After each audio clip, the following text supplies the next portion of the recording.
Alright, so this is my auto volume control demo. Some of you have been interested in how this thing works and how it's set up, so I'll give you a quick demo.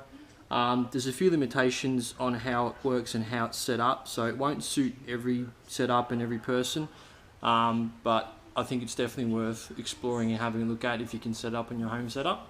So the first thing is you need to grab the audio off your TV. Most TVs have a AV out, which is basically just run the audio and video to a separate monitor or system. In mine, I've just grabbed the audio straight off it. In my other videos, I don't use 5.1, so I don't care as far as non-5.1 output. So basically, you plumb the output audio off the TV, usually called AV out, into your amplifier, stereo amp. If it's not a stereo amp, it doesn't matter. It'll still work on a 5.1, obviously just the inputs in a stereo mode only. The auto volume control boxes, they vary in the model, the way they look, but basically the functionality is the same. The one I've got here is a Terk, never heard of the brand before, volume regulator control. I'd never heard of it before, but I bought it just because it was pretty reasonably priced. It's a pretty weird looking box. It's pretty basic in terms of the actual setup and how you connect it. It's basically audio in, audio out, a power cord, and that's really all there is to it. It basically acts as a hardware pass-through. So you grab your TV output, run it through this box on the in, run the out to your stereo amp or to your audio output, and you're pretty much done. On the front, there's no cool display. There's literally a green power light and a bypass switch. So you can actually compare the difference between non-audio volume controlled and audio volume controlled just by going left or right. I leave mine always on because that's just the way it makes sense. So obviously if you've got other devices, you can also do the same thing. I've got a sort of a switch box here because I've got more than one input. I actually run the Wii through it as well, and also my movie box as well, just because they all have the same issue and it's pretty frustrating. Basically the output then runs to the stereo amp, so basically everything's auto volume controlled through the in, through the switcher, and then back to the amp as well. So the main benefits there are consistent volume, a steady volume, and basically you don't get distracted by shitty TV ads. You'll notice when the ad break comes on that it should appear the same volume as the show I'm looking at the moment, some shitty US show. But the main things you'll find is that it won't distract you from what you're doing. If you find you're sitting on the couch, looking at a book, reading something, sitting in the kitchen, every time there's an ad break on, you will get distracted.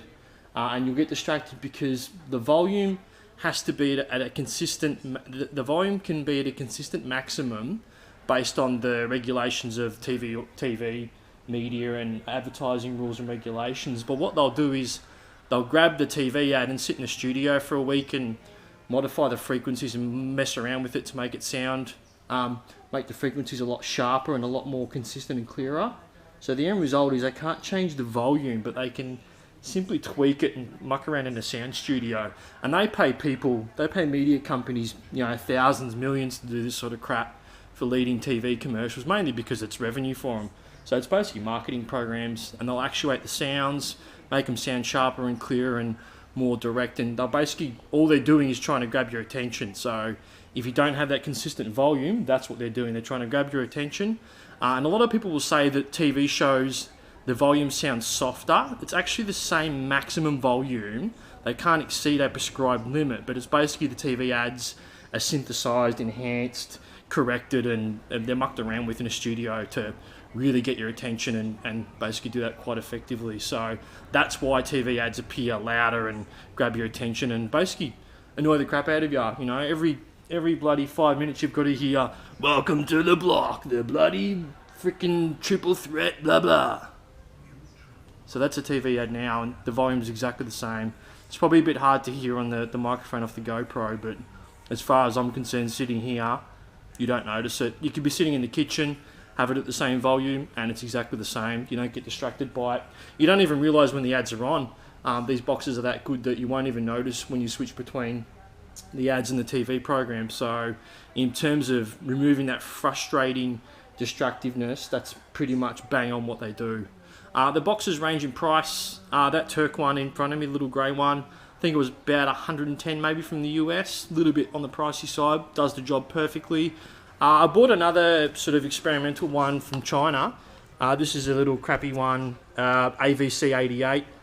This one is absolute garbage. Don't buy this, whatever you do. If you're going to buy one, have a look at the one on the JCar website. I think it's about $49 maybe.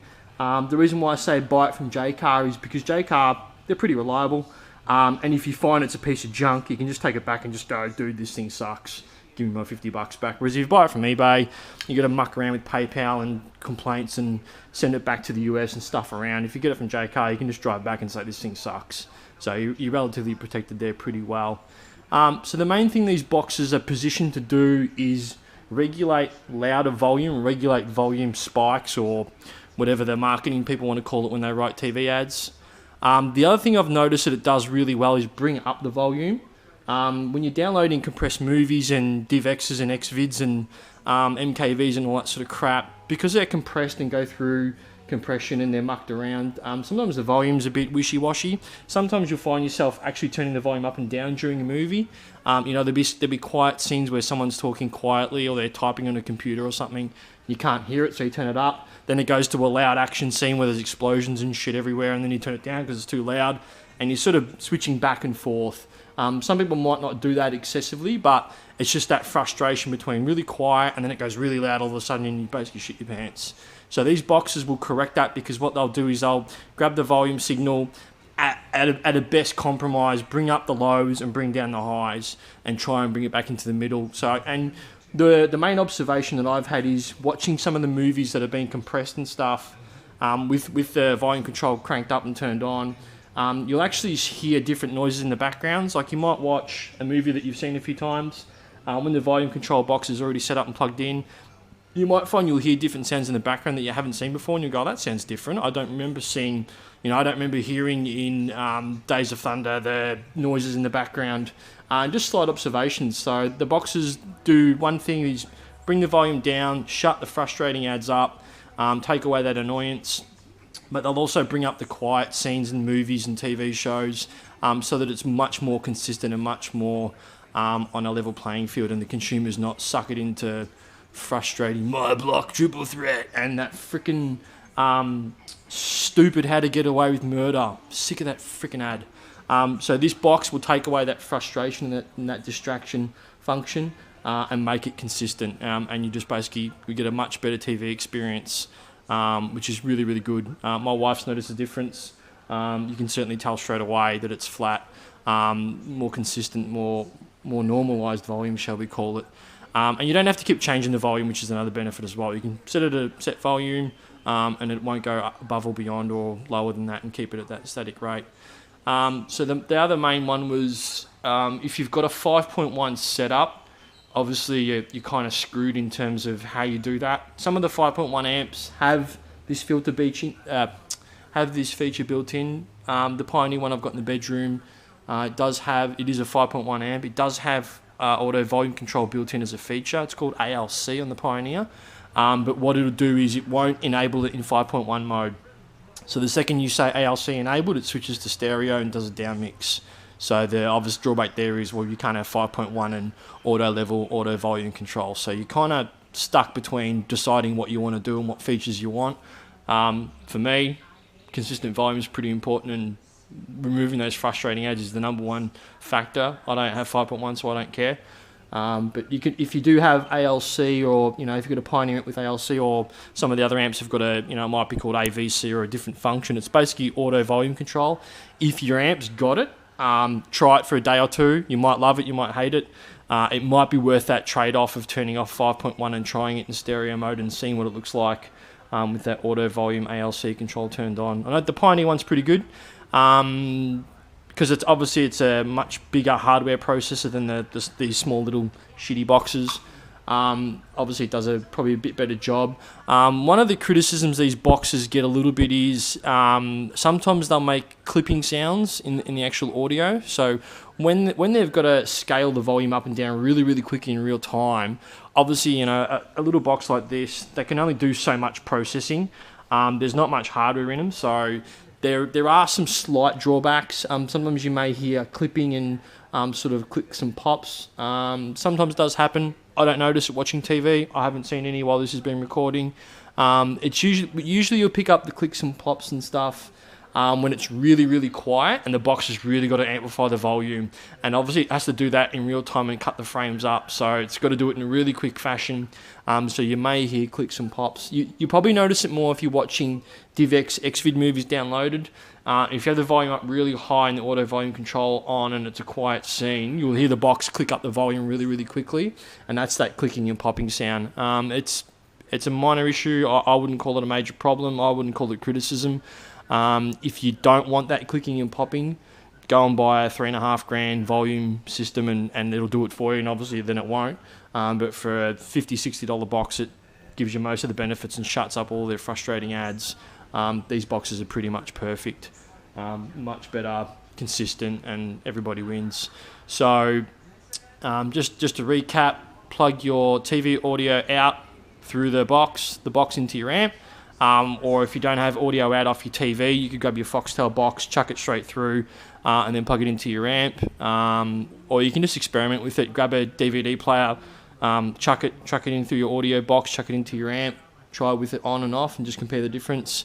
Movies do sound a shitload better when the volume's consistent. You'll notice things in the background will be a lot louder, a lot more clearer.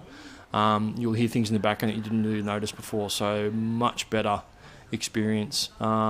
And they just make it easier. I'm pretty happy with it. That's why I've made this video. It's a pretty simple issue, pretty simple problem, pretty frustrating, pisses off a lot of people. A $60 solution, if you can do it, why not? The boxes will vary in the little plugs and crap they'll come with, but they're pretty much going to be stereo RCA only. You're not going to get a HDMI in and out on them, definitely not. You're not going to get a coax or fiber Toslink, whatever it is. They're pretty much just going to be RCA, mainly because it's old sort of legacy processing. So don't expect to try and find an HDMI one because it's not going to exist. You're going to have to go back to stereo RCA. So if your whole house is run on HDMI, have a think about it. If you want, you can come and borrow one of my boxes if you really want to try it. But obviously you need a stereo input, stereo output. But I personally think it's worth it. And I mean, if you're watching normal TV, do you really need HDMI or do you really need 5.1, 7.1 for the audio output? Most shit and TVs in stereo anyway, so it probably doesn't really matter. And the benefits far outweigh the drawbacks in my view anyway. So that's pretty much the end of the video. If you've got any questions, give me a call, let me know, whatever. If you need help setting it up, just let me know. Happy to help. That's it.